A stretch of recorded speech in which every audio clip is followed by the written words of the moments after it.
Hey everybody, this is Matt, and this is my Old Town AutoPilot 136.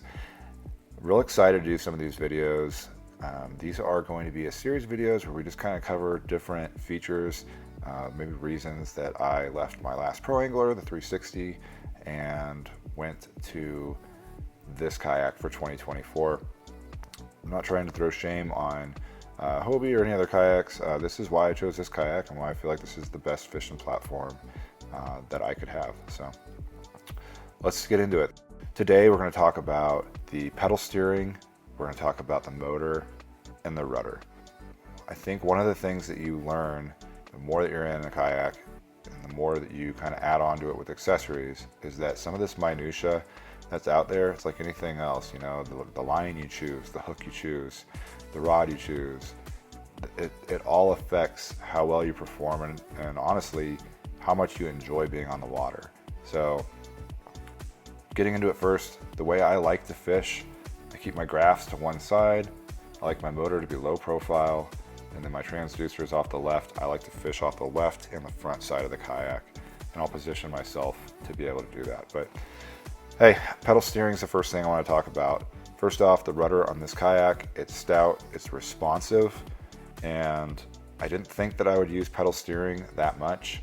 I use it almost exclusively. As you can see here, I've got the trolling motor locked in the straight position, and I'm just adjusting the speed with the remote, and I'm just using my pedals to kind of keep out of the way of anybody that I'd be kayaking with, making sure I don't bump into them.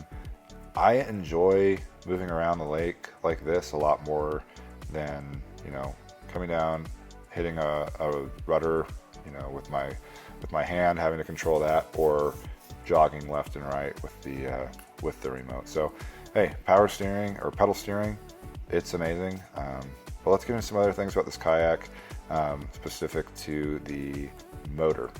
The motor, you'll see there, it's already got the wiring integrated into it. There's basically a port for the trolling motor, and then there's a port for the battery. It's already integrated in there, super easy.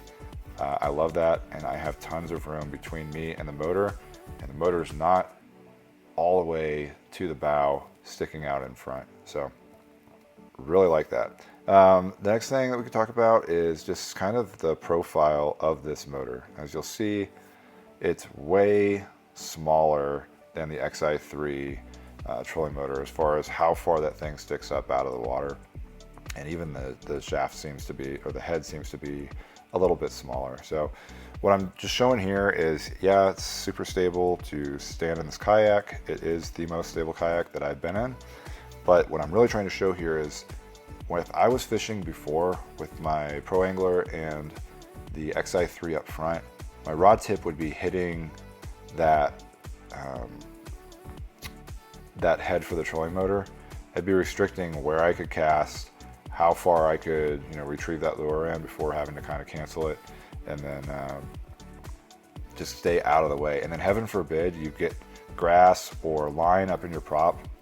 Dealing with that on an XI3 where it's all the way forward, now I'm 200 pounds plus and I'm leaning forward, reaching for that, trying to get the grass out of there. I'm just dumping in a ton of water through those rod tubes. Again, this is kind of like the minutia stuff. It really makes fishing way more enjoyable for me, being able to fish off the front of that front out of this kayak. So hey, that's this quick video. Like, subscribe, stay tuned. We'll have some more out on this Old Town AutoPilot 136 and the 2024 fishing season. Thanks for watching.